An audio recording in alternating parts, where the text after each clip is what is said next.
Shalom, friends. Welcome to another Shiur in Mesillat Yesharim, the path of the just, written by the Ramchal, Rabbi Moshe Chaim Lutzato. I'm Eliyahu Shear from Chesed Ve'emet. My site is www.lovingkindness.co. And we're learning how to work on ourselves, to grow, and to improve ourselves as people in the world. Tough tasks ahead of us. Life is not just about behaving as animals and following our instincts, but rather it's a process of growth. Now, we finished already the introduction, which we went through in great length. And after this, we began from last week, chapter 1. Again, I'm going to read it very briefly because it's our starting point. It's our springboard. We said the following: Yesod HaChasidus, V'Sherish HaAvodah, the foundation of piety. That's what we want to do. We want to become pious. V'Sherish HaAvodah, and the root of service, Hatamimah, perfect service. Those of us who've been part of listening to the Tanya Shiurim would have seen, in fact, that we just completed chapter 15, where we were discussing the concept of the different types of Beinonim.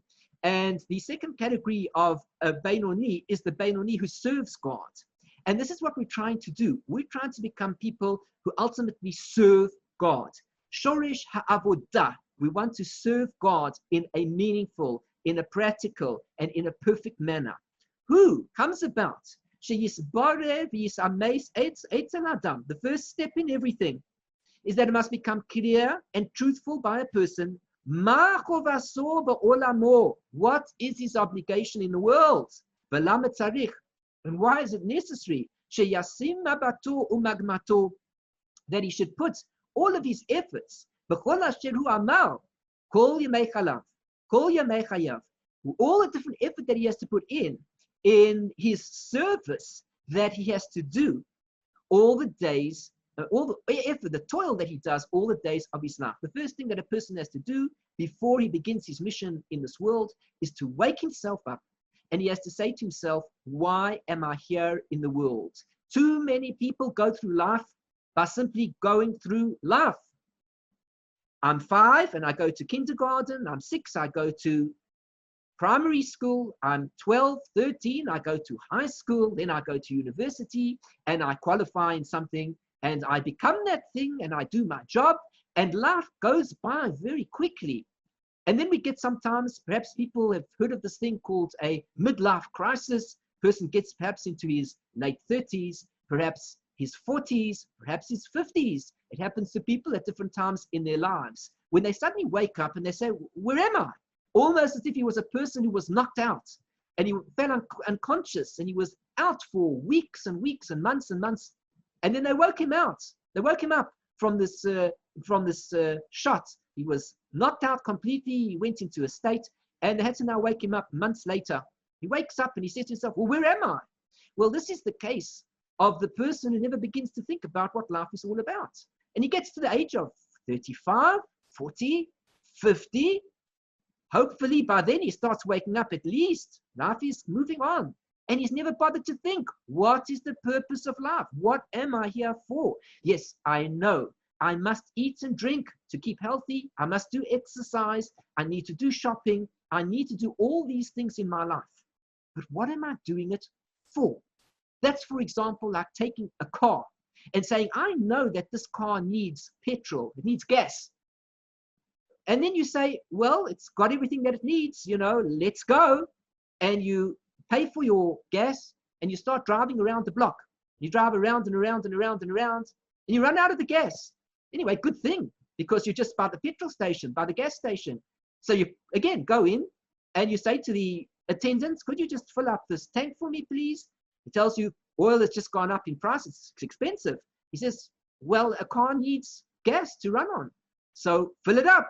So he fills up the car, and then the fellow goes out of the petrol station and he starts driving around again, round and around and around in circles, around and around.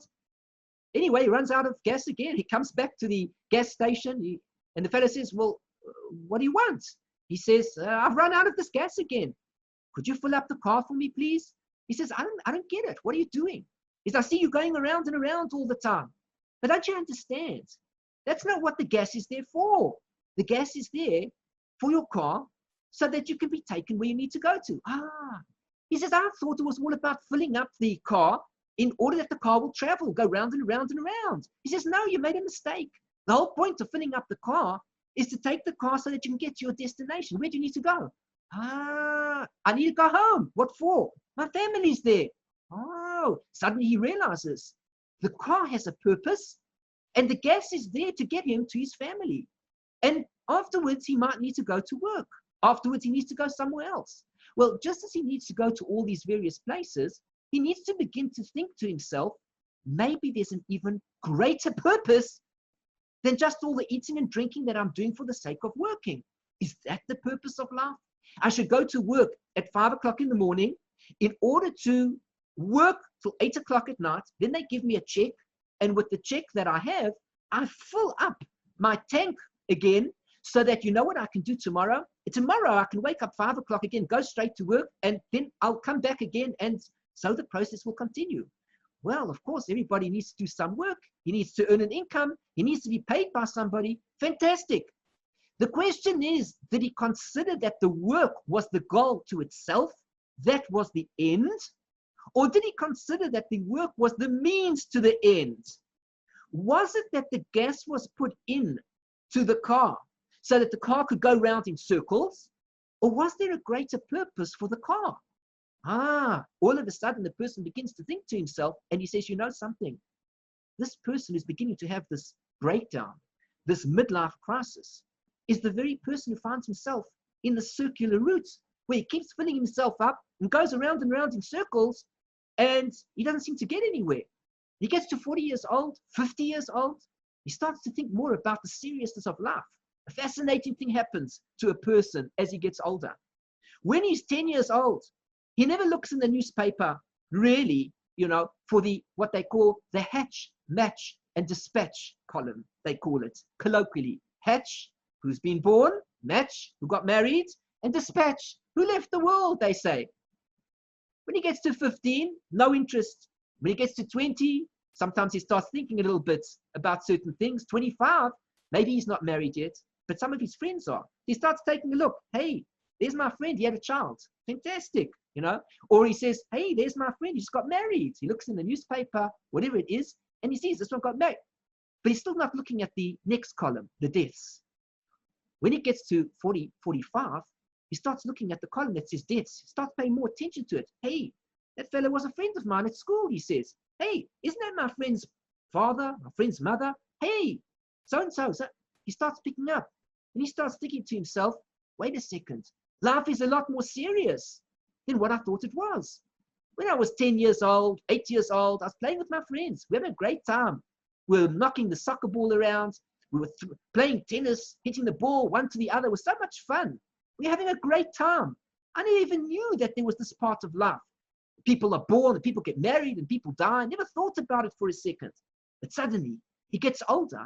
He starts saying to himself, now hold on a second.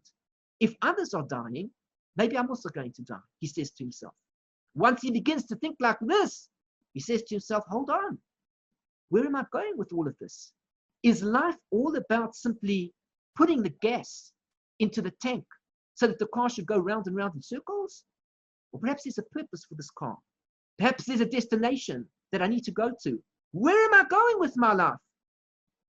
Am I playing sports all day?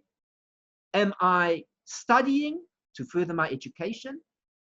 Am I thinking more about the nature of my soul? Perhaps I have a soul. Wait a second. Maybe I have a soul.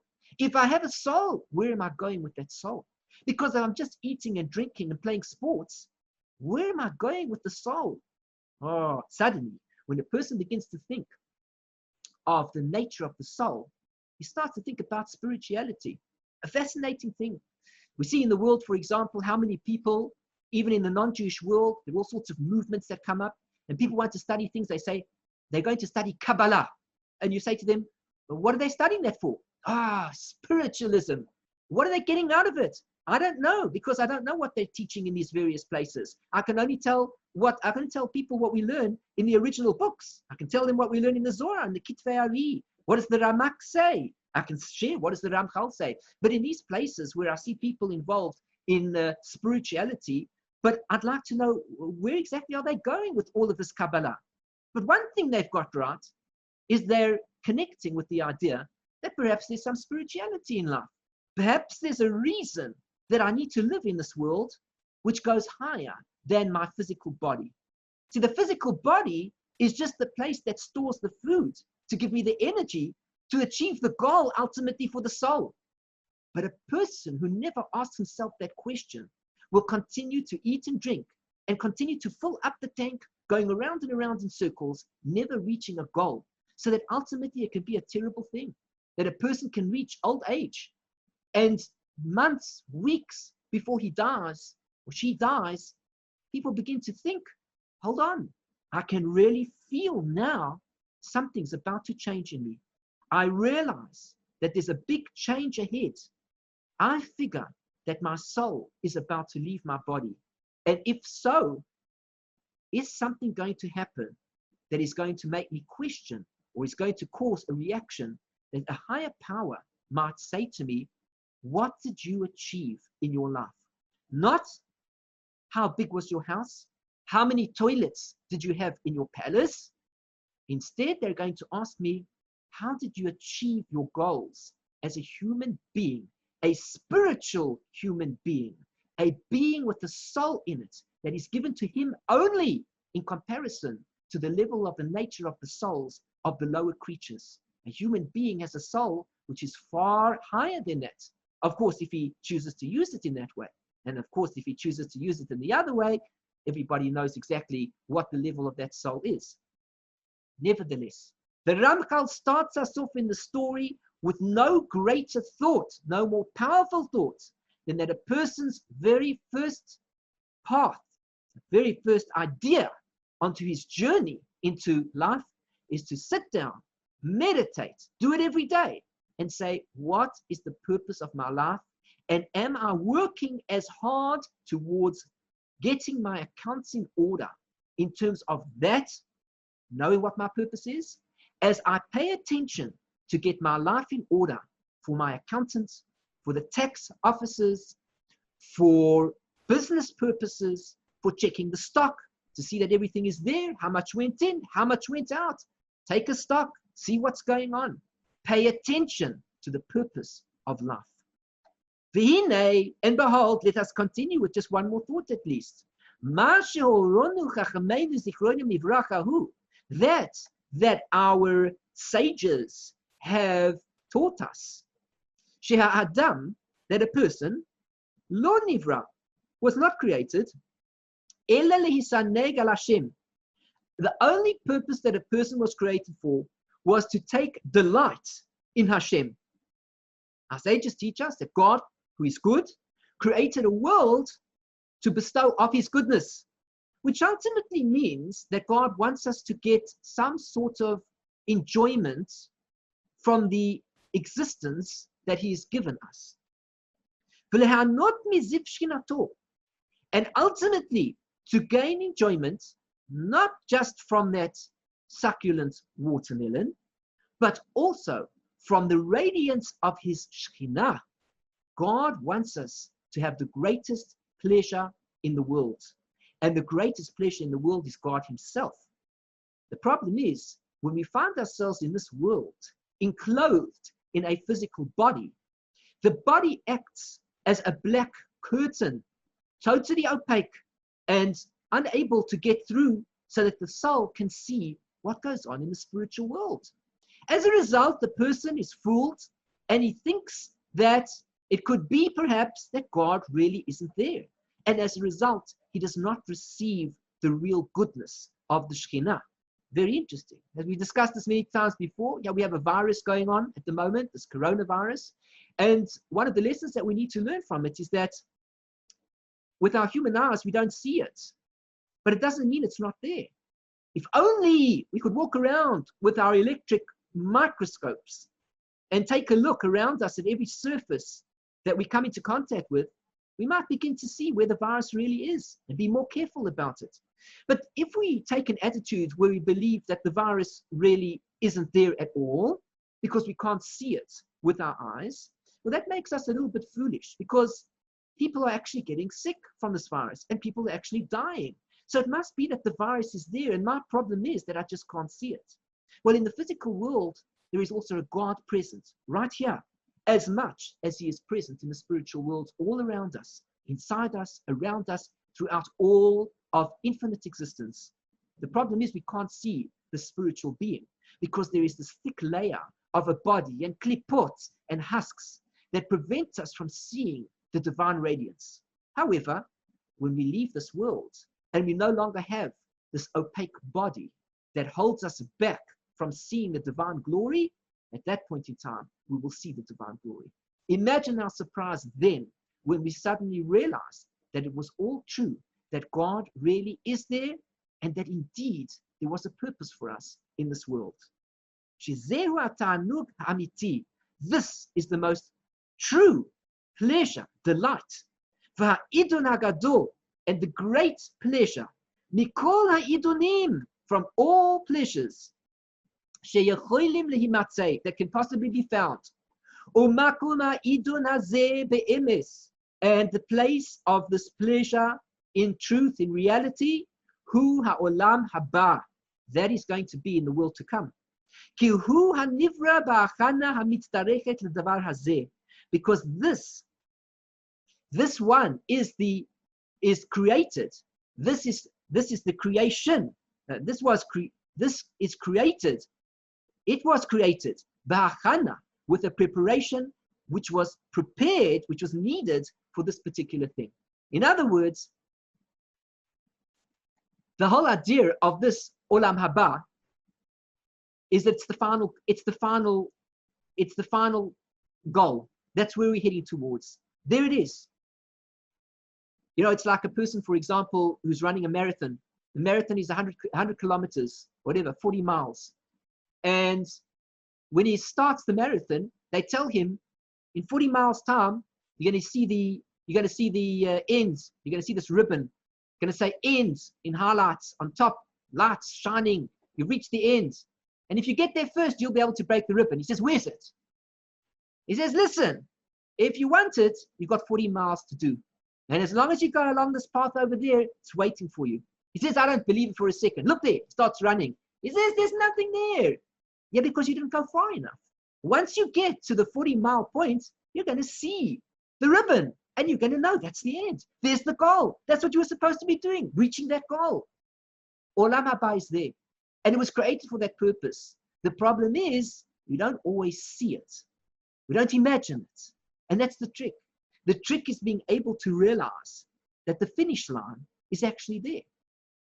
We have to think about our lives. We have to say, what's the purpose of life? Where's the marathon going? Where are we running towards? Here's the start.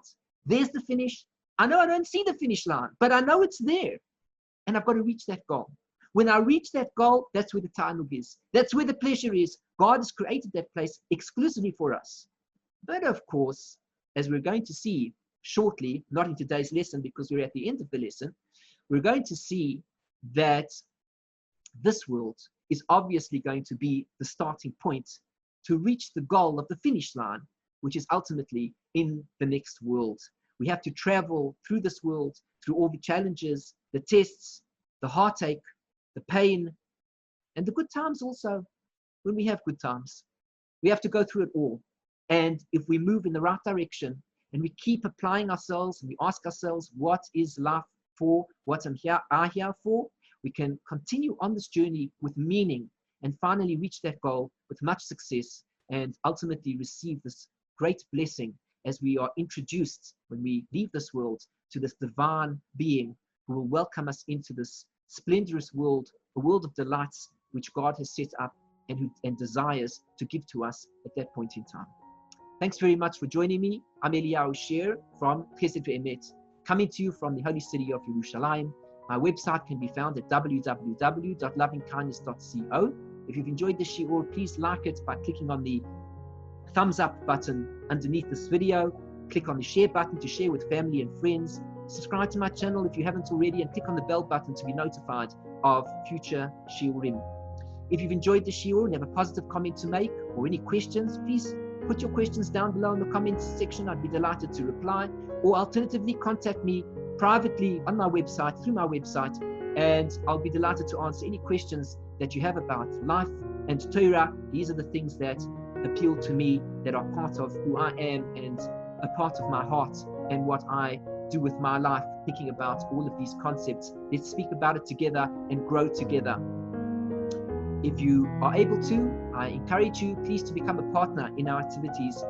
You can become a member of Chesed Ve'emet, and by doing so, you not only help us financially to be able to be successful, you partner with us in all these activities that we're doing, all the Torah that we share on these videos. You become a part of it, and you share in the rewards of being able to spread Torah and to encourage others along this path of goodness and kindness that we're all on this path to achieve. Thanks again for joining me. I wish you everything of the best, and I look forward to another Shear with you in the near future. Keep well. Shalom, shalom. Bye-bye.